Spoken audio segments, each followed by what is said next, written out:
Councillors, I'm going to suggest, since we don't have quorum, we're waiting for two people, that we proceed with the presentation from the City of St. Catharines. And if we get quorum, that's good. I'll allow questions about the presentation. If we don't get quorum, then the committee should be aware that we can't really do anything except forward this to Council on Thursday. Yes, Councillor Quirk. Will be still streaming the presentation? Yes, I believe they're streaming. I'll double check that. Okay, we'll get the answer. So I'll call the, I can't call it to order. No, can I ask for disclosures? No. No. Can I say, turn off your devices? Sure. Yes.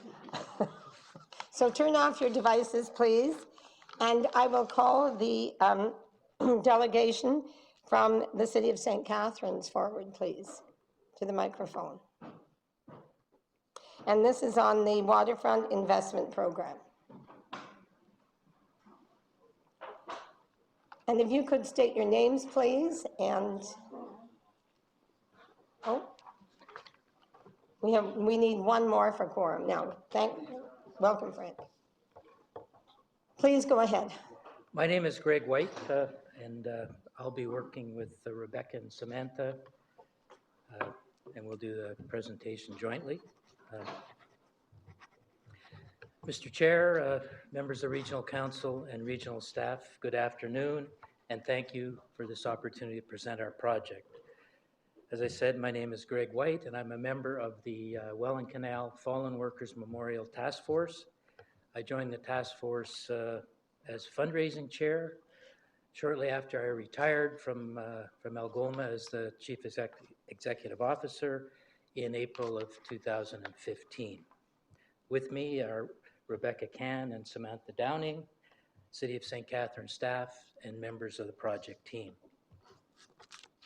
The project is recommended for funding through Niagara Region's Waterfront Investment Program. With the region's support, we will develop a site alongside the Greater Niagara Circle Route and the Welland Canal. One moment, I guess. Yeah, okay, thank you. Okay. Go ahead, sorry. Oh, nice picture. We will develop a site alongside the Greater Niagara Circle Route and the Welland Canal, one of Niagara's most significant economic generators. The waterway has influenced the social, cultural, and environmental fabric of Niagara for generations. The fourth and current Welland Canal was constructed between 1913 and 1932.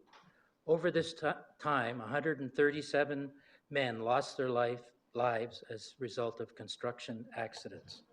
The Welland Canal Fallen Workers Memorial will honor their lives and their families and promote the Canal Heritage Corridor. Our task force has been working since 2013 to design, finance, and build this long overdue memorial. The task force includes representation from all 4 Welland Canal communities, 3 levels of government, local historians, the labor community, and the marine industry. Project management and administrative support is led by the City of St. Catharines. Each of the 4 canal communities contributed funds to initiate Phase 1, design development. An early commitment from the Government of Canada followed. To date, we have raised more than $700,000. Our funding partners include marine and construction companies, local and national labor associations, and historical societies from across Niagara and beyond. This week, we launched a public campaign. Members of the public can now donate online to help ensure this project is completed. We are well into Phase 2 of the project, but Phase 3 cannot move forward without the support of Regional Council. I'm now going to turn it over to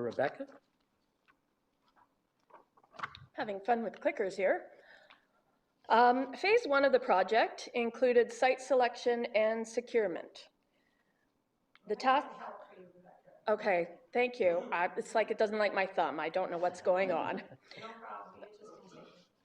It's, you know, a picture does speak 1,000 words, so I really don't want to lose the. Just gotta click it like this.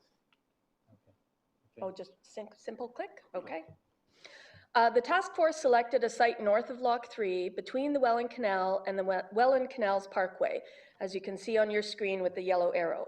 The Greater Niagara Circle route runs alongside the site. The St. Lawrence Seaway has confirmed a 25-year lease of the land to the City of St. Catharines, extending the land area currently under city management for the St. Catharines Museum and Welland Canals Centre. The site is undeveloped, so our project now includes design of a memorial and a park.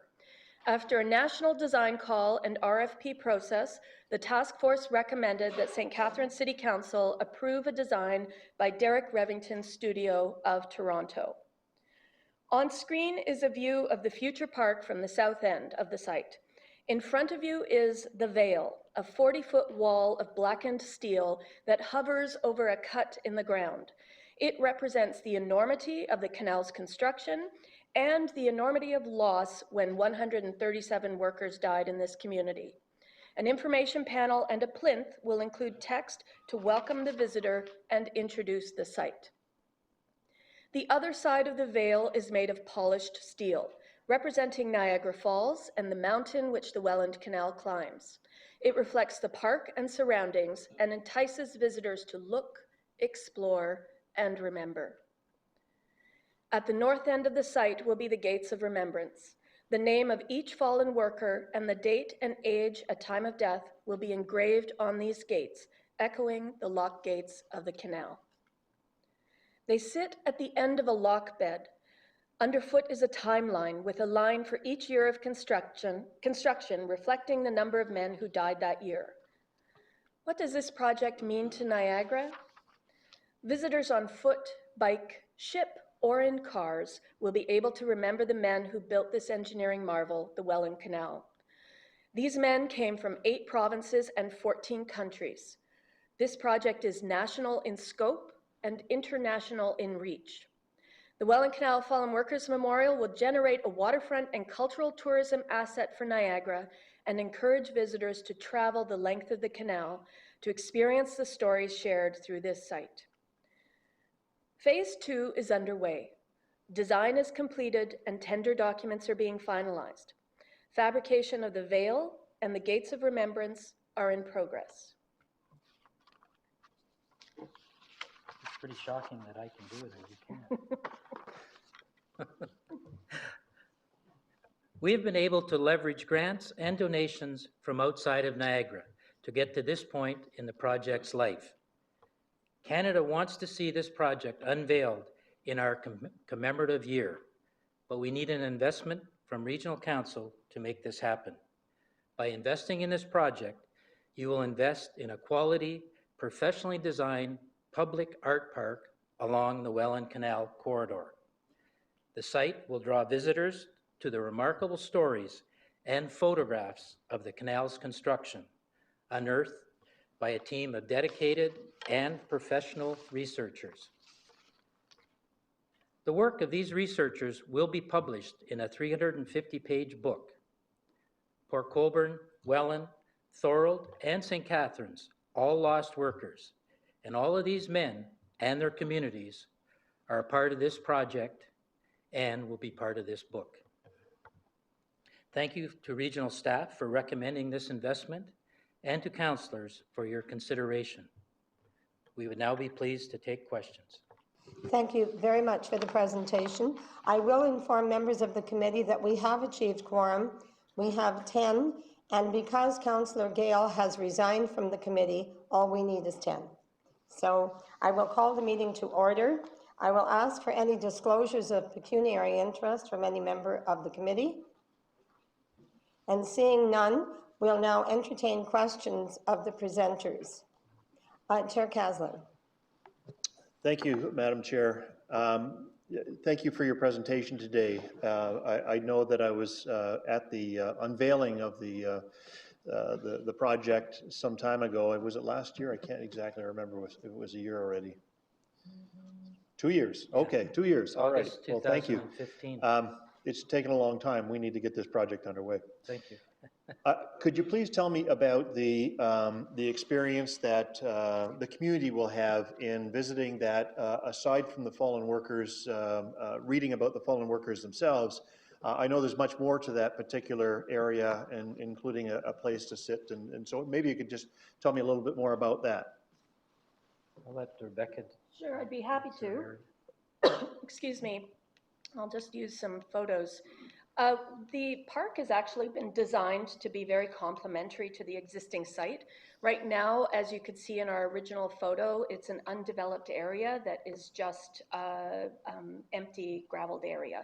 So what you can see here overall is an additional element of parkland in an area that is now developing as a new neighborhood in St. Catharines.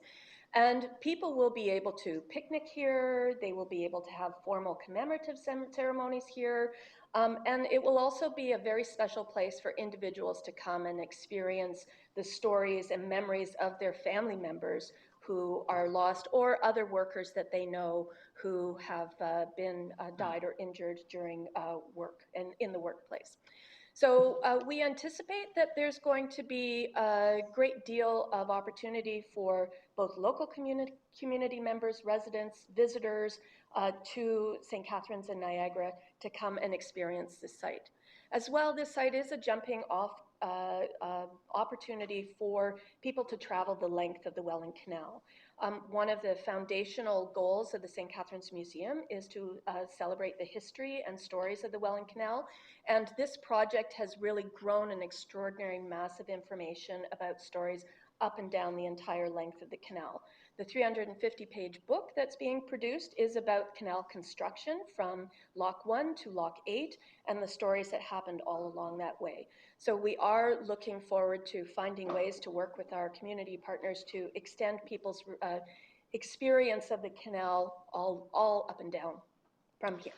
Excellent. Thank you very much. And through you, Madam Chair, I've traveled the Canal Parkway a number of times on foot, running, on my bike, and I can tell you that there is always activity in this area of picnickers and people enjoying the canal side experience.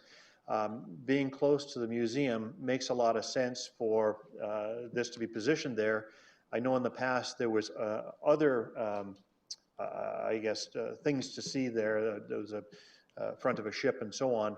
But I think this is much more consistent with what we're trying to develop in a parkland there. And it also gives people an opportunity to see some of St. Catharines and Niagara's history if they're coming from outside the area. While I was in Toronto, I had I was at the bike show at the Niagara Regional booth, and I can tell you there was a lot of interest in Niagara and cycling in Niagara, and this being part of the circle route. And I'll turn to Bruce on the circle route aspect, because I know he's walked the entire circle route. But this I think adds another dimension of history and of interest to the canals and to the circle route. So I thank you again for your presentation. Thank you, Chair Caslin. Councillor Height. Yes, through the presenters. If I recall, it's over $1 million a project when it was brought forward a few years ago.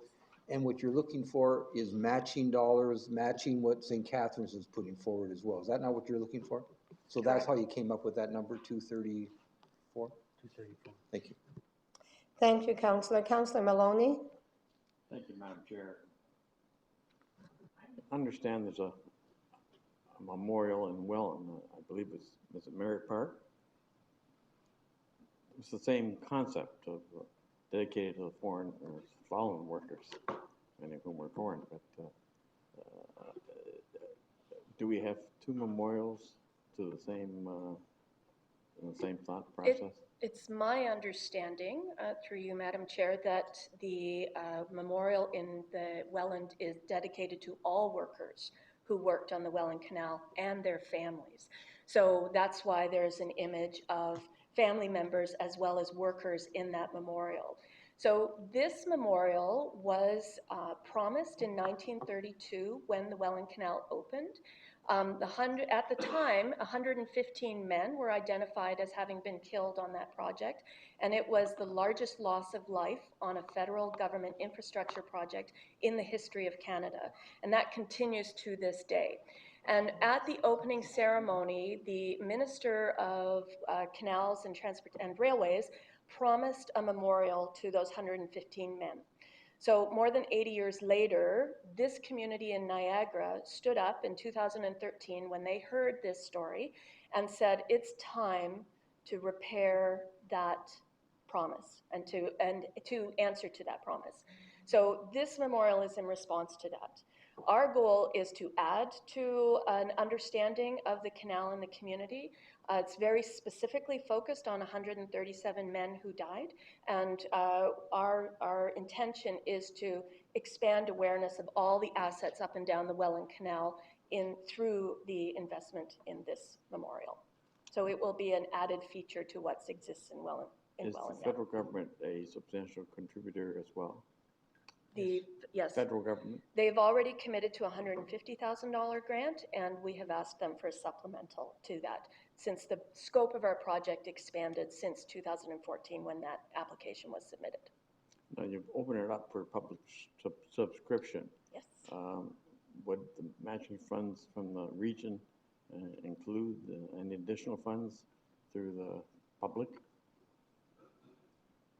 I'm not sure I understand the question. You're asking for equivalent funding from the funds for waterfront development.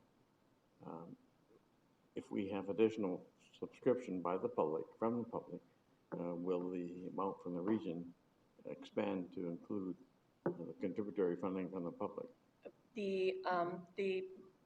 It's my understanding that the requirements of the Waterfront Investment Program is that the region's investment is matched by the City of St. Catharines dollars. So the dollar match is coming directly from the City of St. Catharines. The public fundraising that we're doing is in addition to that, all of the request to the region and the investment that will come from the City of St. Catharines with the region's investment. And this is the sole location? There being no other monuments or memorials in Thorold or in Welland or in St. Catharines or in Port Colborne? When we began this project, it was our desire to see information panels in all 4 canal communities.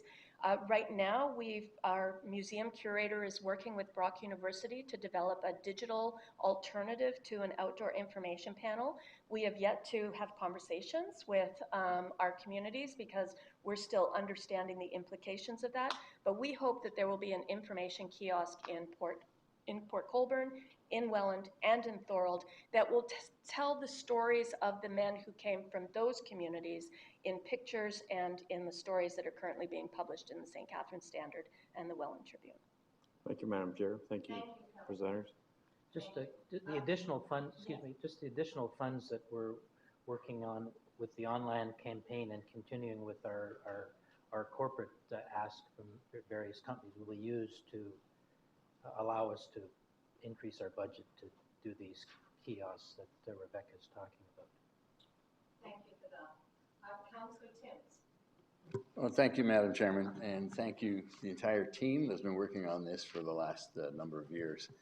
You presented in here the list of partners that we already have on the project for financing.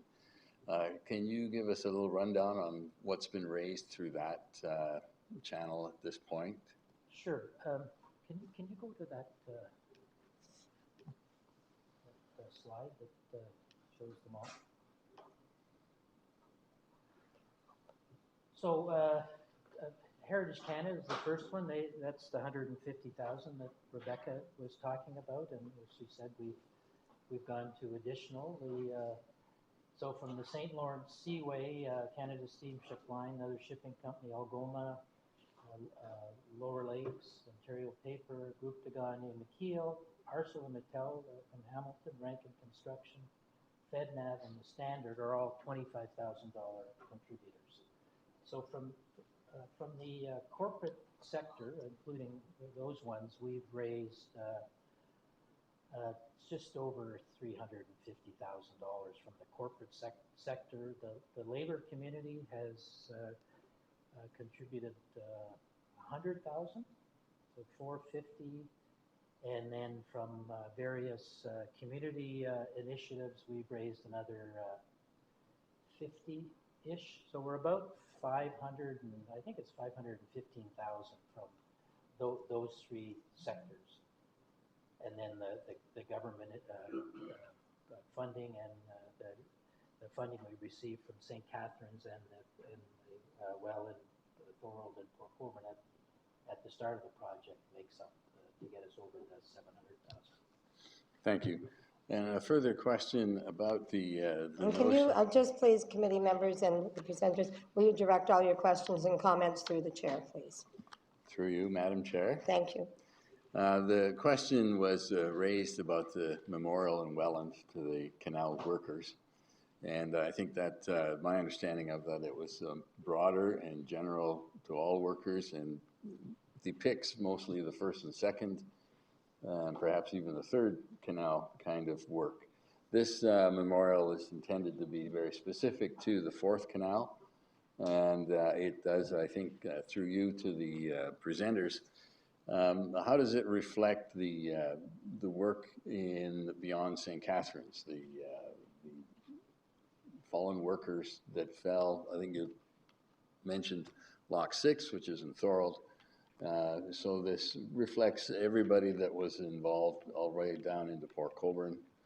And how does that reflect? Because it's sitting in St. Catharines, so how does it pick up the rest of the region? Every single man who is listed on our Gates of Remembrance will have a page and a picture in a 350-page book, and where they're from and where their families are from are referenced in that book very specifically. More broadly, we have the canal construction, story of the canal's construction. We'll have approximately 60 pages in the book as well, and those details are throughout Niagara, the length of the canal. So the history that's being told is about every single canal community in Niagara. As well, it's our intention to use this as an opportunity to partner and leverage and promote other canal assets all through Niagara.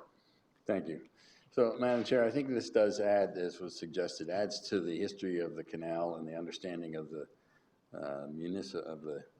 community of the heritage of canal building, canal construction, and marine history for Niagara from Port Weller to Port Colborne. The memorial in Welland is right along the Circle Route and does an excellent job of telling that part of the story.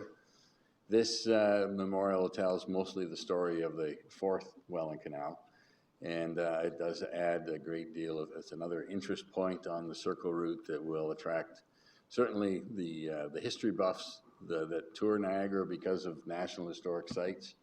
It will attract all the families that are involved, and there's a great deal of participation in the project from the families that can trace their ancestors or to this project.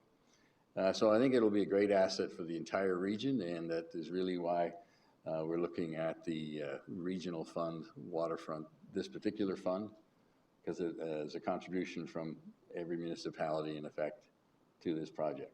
Right. Thank you. Thank you very much, Councillor. And seeing no further questions, thank you very much for the presentation. And turning to the committee, 5.1 has been withdrawn, so we're at 5.2, which is the PDS 17, the Waterfront Investment Program. Councillor Timms to move it, and the seconder, our Chair Caslin. And are there any questions or comments on the report itself from members of the committee? Seeing none, I'll call the question. All in favor? Any opposed? And it's carried unanimously. And thank you. Turning now to PDS 21, an update on the Ontario Municipal Board hearings of 2016. Can I have a mover and a seconder for the report, please? Councillor Edgar and Councillor Campion. Any questions or comments to the report? Councillor Timms.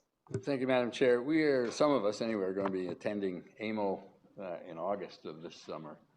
Are you familiar with the agenda, or is staff familiar with the agenda of AMO and how this will be addressed there? I'm looking around, Councillor, and I'm wondering if there's one here that can answer that question. Perhaps not. Or the Commissioner might have it. Through you, Madam Chair, this report simply speaks to OMB activity over the last couple of years. Okay. And it's simply a reporting of hearings that we've been involved in and what the outcome has been and what the resources that we've allocated to those are. So it's a bit of a due diligence reporting. As far as what's happening at AMO, you're likely going to be hearing about the updates that have been proposed just very recently, I think as recently as yesterday in the legislature relative to the Building Better Communities Act. And that draft legislation was just tabled as I understand it. And you'll likely be receiving some kind of information in terms of what the next steps are.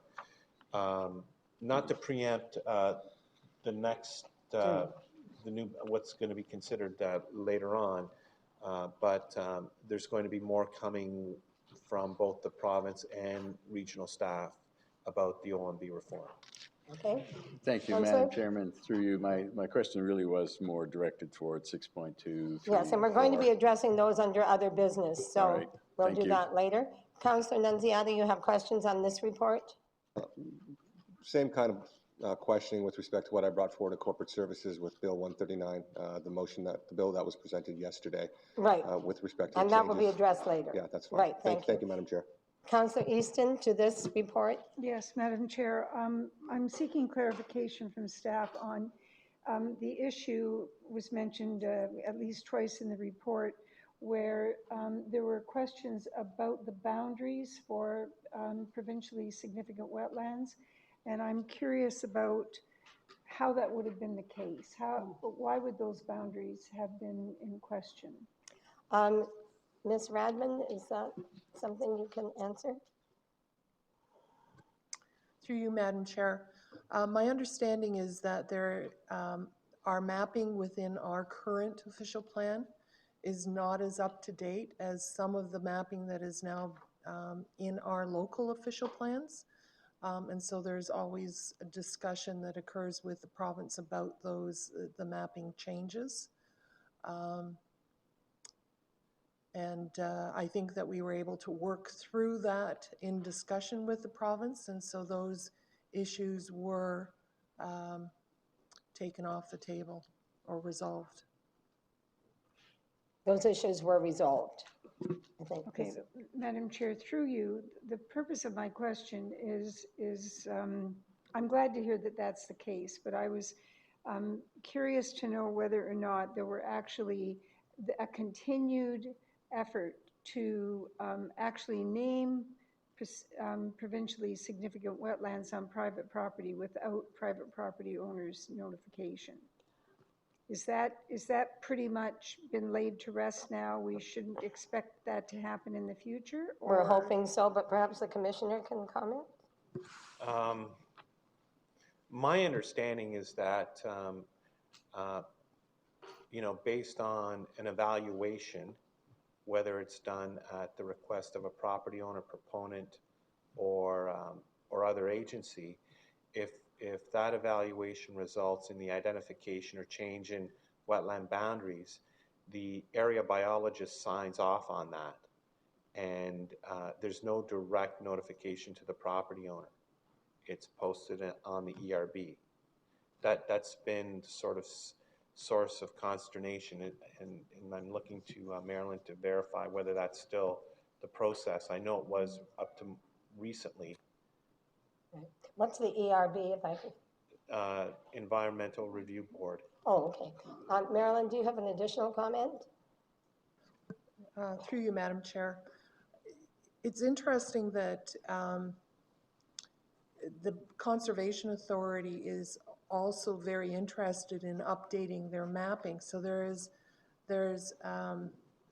work that we need to be doing with the Conservation Authority across the region as a whole.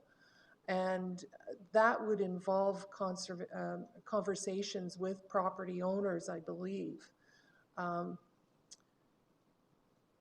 I'm not sure I can go any further let than me that. clarify. Maybe Reno can. I think maybe I can clarify a little bit further, Madam Chair. I think what Councillor Easton is getting at is how, why are people disputing wetland boundaries as part of a development approval process? And that's because, as we've heard before, the file on the boundary wetlands are always open. I mean, that's the terminology that the ministry uses. So you sometimes get investors who will acquire a property with the intention of developing it based on the information available at that point in time, which is usually based on the local or regional official plan designation. Part of the process usually involves an EIS, an environmental impact statement analysis. Through that analysis, the boundaries are further refined. They can shrink or they can expand. Typically they expand, and that's when we have some consternation in terms of what the original expectation was for development and what is actually now doable given the new boundaries. Madam Chair, that's very helpful. I think there's also an issue with private property owners who are not developers. Mm-hmm. Right. And the issues don't come up until the zoning bylaw is under review. And and I'm very concerned about this. I'm concerned that this is not progressive. It's very retrogressive. What is our plan for the future? Right. Because I don't see the public's concern. It's not going to be diminished. Right. I think Councillor Nunziata, who's chair of the MPCA, has a comment, so I'll turn to him. So we appreciate your concerns, Mayor Easton, and they're shared, I can assure you, by a multitude of sector partners.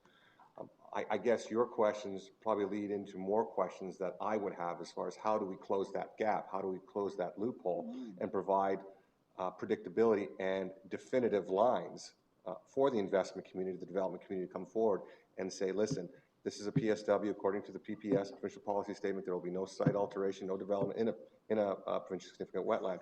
That is the disconnect right now. To Mr. Mustachi's point, the ministry uses the term an open file. And at that point, it's a crapshoot, pardon my analogy, expression, right? whether or not to actually get involved with the site development in a particular property, knowing that the boundaries may expand, maybe they may shrink. To Mr. Mustachi's point, most likely they will expand. So again, I was hoping for more definitive language as the development of these policies came from the province. Unfortunately, those gaps have not been closed, and that's something that I think is incumbent upon this regional councillor, working with our lower tier municipalities, working with the MPCA to make sure that there is definitive language and mapping. Mapping is huge to make sure that when we send the maps out into the public, that they know exactly what the expectations are. And I don't see that happening at this point, and that's the disconnect, and that's the gap that we have to close. So, if Mr. Mustachi wants to comment on my comments. So, yeah, not to belabor it, but the issue is that the ministry is the final decision maker with respect to wetlands. So they will provide notice of the change. There's no opportunity to debate that. Once the area biologist signs off and notifies the property owner, that's it. So it's not like the property owner actually has any rights of appeal or any process to challenge that other than commissioning their own EIS to dispute the boundaries. And that information then has to get reevaluated by the ministry, as it can, because the file's always open. So when you talk about, what is the notification process?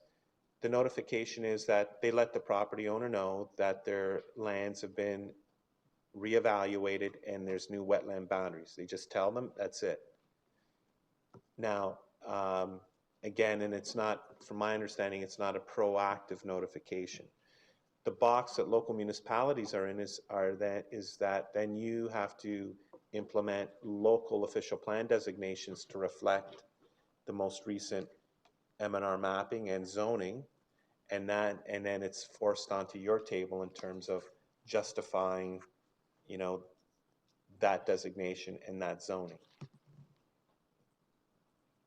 So there is a gap. I don't know what the mechanism is ultimately to close it, because they will not give prior notice to a reevaluation. That defeats the purpose.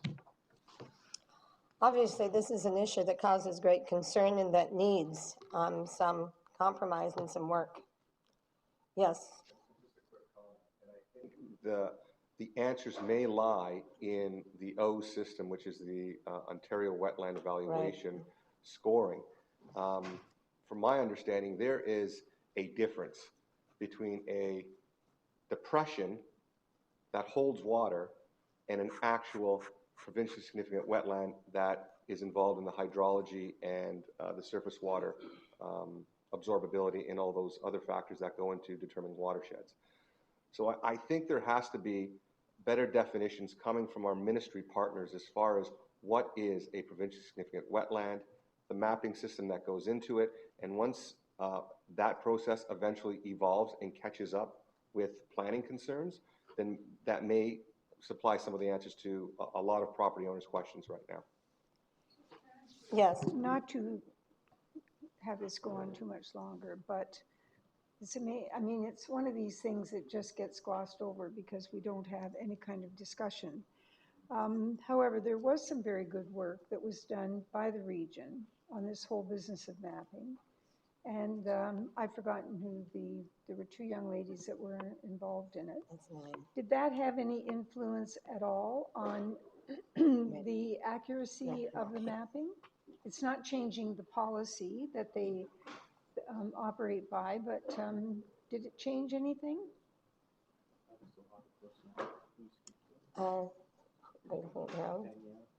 Danielle, can you speak to that? Through the chair, we did provide comments during the development of the most recent O's manual, and I do believe they focused on, if I can recall, the species of plants that were being used, as well as the process, including notifying landowners. And we also highlighted through those comments, as well as various Niagara weeks, the difference in the changes of the mapping over the past about 10 years throughout Niagara as they've done progressive mapping updates. I don't believe that the comments were reflected in the final manual. So they were not. Then just to sort of close on this, and because we're speaking about wetlands in the context of the OMB, and what I can tell committee is that in my experience, the science always prevails. So notwithstanding whether notice is given ahead of time or after the fact or what the process is, if the ministry follows the O's process and the area biologist signs off on a wetland, really the board, the OMB or whatever tribunal, whatever it's going to be called in the future, is really seized by the science, because the science will always prevail. So, and that's sort of the position of the ministry and the position of, that is the position of M&R, that is their mandate. Right, thank you very much. And just to clarify, O's is the Ontario Wetlands Evaluation System. So we all know that. Councillor Timms, do you have something to add? My question, just to follow up on the science will prevail as far as the OMB is concerned. It is the science of the site at the time of the application. And that's the question from the farmer, say, who lets his field go. Sorry, we have a disagreement, I think. It's the science at the time of the decision. It's not what existed at the time of application. It's what is the physical characteristics of the site as at the most recent evaluation, which either takes place at the time of the processing of the application or the final decision of the council. So my follow-up question then is, when does an owner know that his property is a provincially significant wetland? Is it discover that only when they make an application to change something? There's a couple of different ways that an owner can find out. Usually what happens in Niagara is owners find out when a local municipality prepares an official plan or a zoning bylaw and follows the notification requirements prescribed under the Planning Act, letting the property owner know what they're being designated. That's when, like, you know, that's the flash point. The designation, the identification of the wetland may have been a year, 2, 3 years earlier. Okay, so I guess... So really it's incumbent on local municipalities to keep their planning documents up to date and to inform property owners as soon as they find out whether changes are made to wetland mappings within their jurisdiction. So an owner never knows when their property has become a wetland. And I guess I look at it from the point of view, you can walk around and you can see your land, but if you let your field go fallow and then you let it grow trees and you stop cleaning the drains, you can end up with a slough forest. And nobody's going to tell you that until this planning exercise you speak of, or you want to exercise your property rights to do something, even restore the field back to a cornfield. And that's my understanding. Is that the way it sits? Correct. And is there any effort then from any parties to have that change so that the ministry is obligated to tell the landowner when the ministry has designated their land a wetland? So, kind of an Madam open Chair, question, we've been trying to influence the notification process. It has gotten better. There was a time when they didn't even notify municipalities. Now they are at least providing some notice to municipalities. I don't believe it's being filtered directly from the ministry to property owners. That's not their mandate. That's what I'm told. So by that, I think you mentioned it, so then it falls on the municipality. Right. To notify their landowners that you're now been designated by the province. Right. So local municipalities are in the unfortunate position of having to monitor the ERB for mapping changes for wetlands, and once they're made, keeping their planning documents up to date, which includes notifying property owners that are affected by those changes. Thank All you. right. Well, Thank all you. contributing to the erosion of private property rights, I think. Thank you. We've had a very full discussion. Can I call the question, please? All in favor? Any opposed? And it's carried. And 6.2, and this is also a consent item on AMO, policy update. Ontario announces new proposed changes to the land use planning and appeal system. Mover and the seconder, please. Councillor Timms and Councillor Annunziata. Any questions or comments? Councillor Timms? Thank you, Madam Chair. I did take these were also documents that were included in our weekly correspondence. That was already here. The two, 6.3 and 6.4, will be addressed under other business. So you'd rather I just just raise address them it under again other business, please. So the motion before us is to receive them. Correct. All right. I will support All right. receiving. All in favor? Thank you. And I'm going to suggest that 6.3, Councillor Campion? We're counting. No, okay, you're good, yeah. You're good? You can count to 10, Councillor? You can count to 10? Thank you.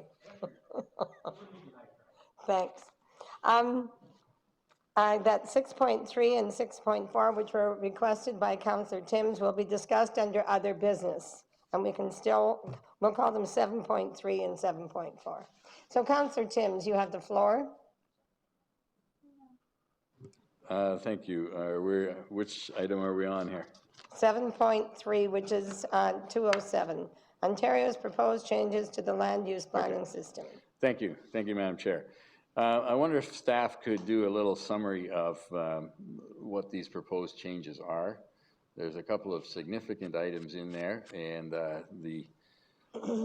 and these are standing as proposed. Are they part of the Bill 169 that Councillor Nunziata spoke to? 139? Thank you. Commissioner? Yes, so through you, Madam Chair, that is our intent. The legislation, Bill 139, was introduced yesterday. It's proposing, it's branded as Building Better Communities, which is the OMB reform. But I should also note that they included the Conservation Authority Act update concurrently with that. So Bill 139 is proposing changes and updates to both OMB reform and the Conservation Authorities Act. My understanding is that the draft legislation has been now made available to us just as of this morning. So we will be reviewing that and reporting back to Council with respect to any impacts in Niagara, and if need be, what our response should be. I would expect our ability to review that will be over the next, certainly before September, within the time frame of the legislation. Thank you, Madam Chair. And I expect there'll be many discussions about this at the AMO conference in middle of August. The thing that intrigued me was the free legal and planning support notion, which is on, I guess, page 2 of the announcement,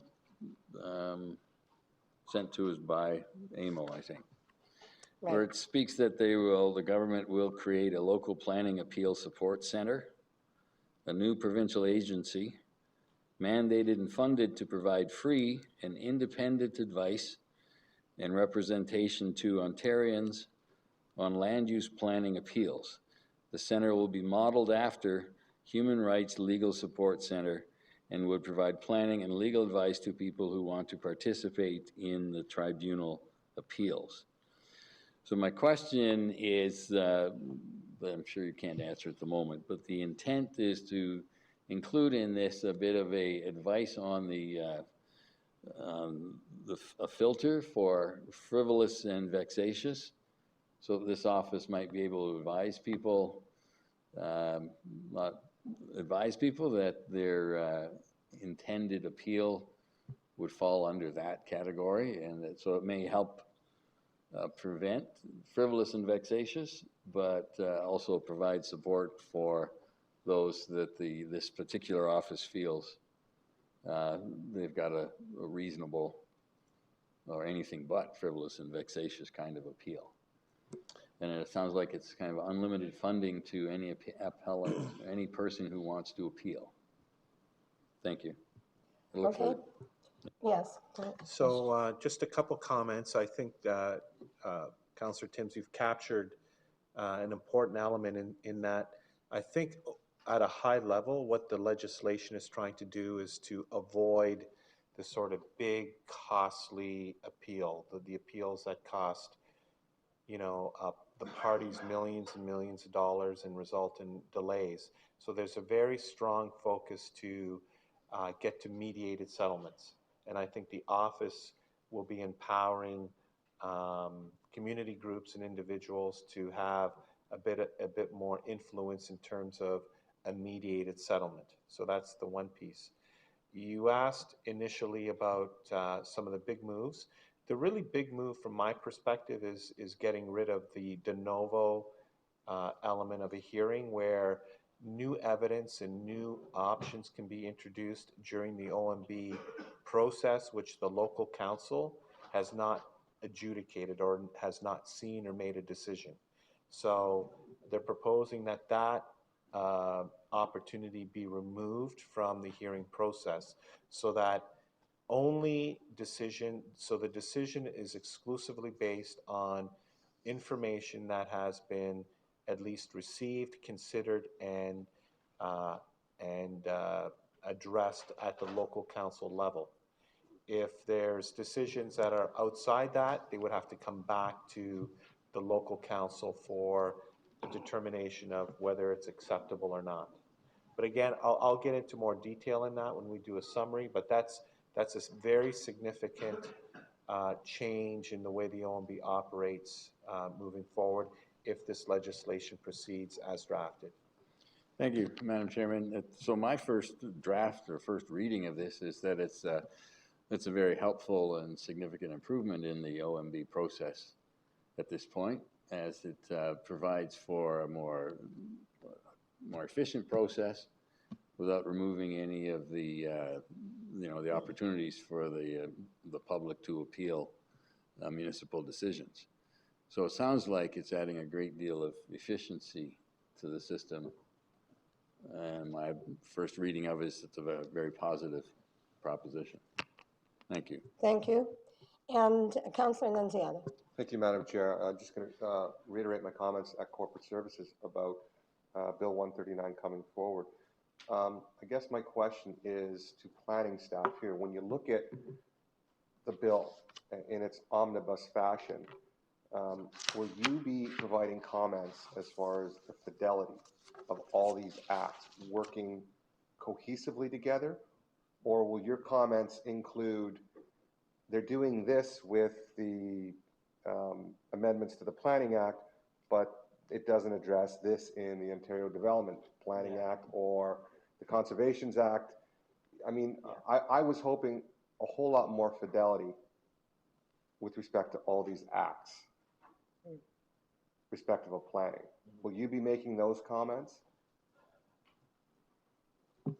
I think, I don't know how we're going to sort of slice up our commentary on it. I think we're going to focus certainly on, through you, Madam Chair, to Councillor Nunziata, the technical aspects of the changes to the OMB process so that our local municipal partners and the community knows what to expect as the OMB embarks on a new process of appeal. With respect to the effectiveness of this new tribunal within the Ontario planning system, we have some ideas. We know that the communities that are affected by the growth plan, planning is going to become more and more complicated. You know, as we're forced to, not forced, but as we're encouraged to meet higher density targets, which may not be as palatable to local communities as you know, there's a reaction against that. And so really the traditional OMB was an opportunity to adjudicate that. So the concern is that that ability to adjudicate and to support the provincial mandate may not be as effective because local communities may not be able to make those tough decisions that were previously made by the OMB, particularly with respect to density. So there's a little bit of concern from, and not so much from Niagara, but certainly from other parts of the GTA.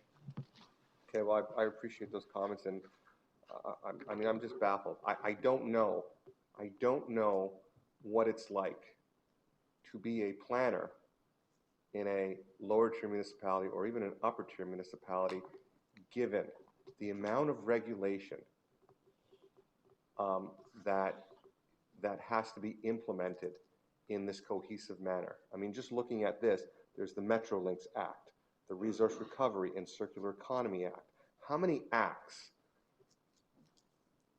are actually affecting development, not only in Niagara, but across Ontario.